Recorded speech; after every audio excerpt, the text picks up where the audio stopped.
Alors voilà un petit peu le taux en France. Ça, c'est une étude qui date de 2012 qui vous montre le taux d'allaitement maternel à la maternité, donc dans les 3 premiers jours. Vous voyez que ça ne fait qu'augmenter. Et en France, on a un taux qui tourne autour de 80% à la maternité. Dès que les femmes mettent le pied dehors, ça chute. Ça, c'est à 1 mois. C'est en Europe. Et vous voyez que la France, on est les plus mauvais. Les pays scandinaves, ils ont un taux qui frôle les 100% à 1 mois pour une simple et bonne raison, c'est que déjà, ils ont une politique de promotion de l'allaitement maternel qui est exceptionnelle. Vraiment, c'est un vrai modèle. Les femmes ont un congé maternité d'1 an. Ça aide. Et quasiment, je crois que toutes les maternités en Suède notamment ont toutes le label IHAB, on en reviendra, mais le label Ami des bébés, où tous les professionnels de santé sont régulièrement mis à jour dans leur formation allaitement. Donc ils tiennent tous le même discours, que ce soit à la maternité, au retour à la maison, etc. Et puis je ne suis jamais allée dans les pays scandinaves, mais il paraît que vous allez n'importe où, tout est fait pour aider la femme à allaiter. Il y a un banc, il y a des toilettes, il y a un endroit pour changer l'enfant. C'est très ce qu'on appelle le baby friendly. Tout est fait pour aider la mise au sein. Vous allez en France, quand vous allaitez votre enfant dans le bus, on vous regarde un peu bizarrement quand même. Donc il y a quand même encore pas mal de progrès à faire aussi de ce côté-là en France. Ça, c'est pour vous montrer aussi que les différents facteurs qui vont influencer l'allaitement maternel.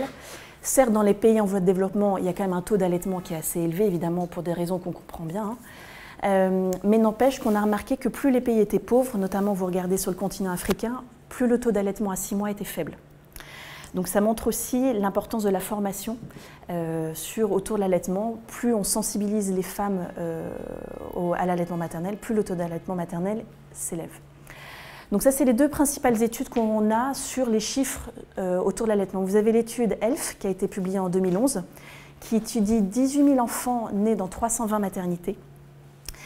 Avec un taux d'initiation de l'allaitement autour de 70%, ça dépend un petit peu des études. Il faut compter 60% d'allaitement exclusif et 9% d'allaitement mixte. La durée moyenne de l'allaitement, c'est 17 semaines, c'est la reprise du boulot, tout simplement. Et l'allaitement maternel est prédominant à 7 semaines. 19% des enfants reçoivent du lait maternel à 6 mois, sachant que dans ces 19%, on inclut les allaitements mixtes. L'étude Epiphane a à peu près les mêmes chiffres. Vous voyez que pendant que le taux d'allaitement maternel diminue, vous avez le taux d'allaitement artificiel qui lui augmente.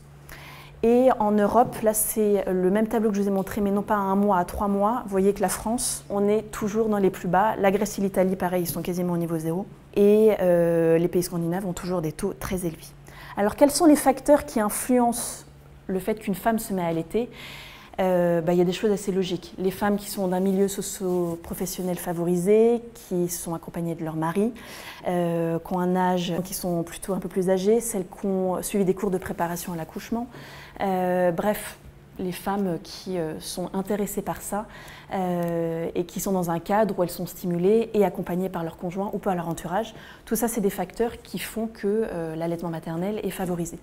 A l'inverse, les femmes jeunes, seules, qui ont une situation socio-économique défavorable, qui reprennent le travail très vite, qui fument, et on sait aussi que celles qui sont en surpoids, c'est des facteurs qui font qu'elles soit lâchent l'allaitement plus vite, soit ça retarde l'initiation, soit elles ne veulent pas allaiter. Alors ça, c'est une étude assez intéressante qui étudie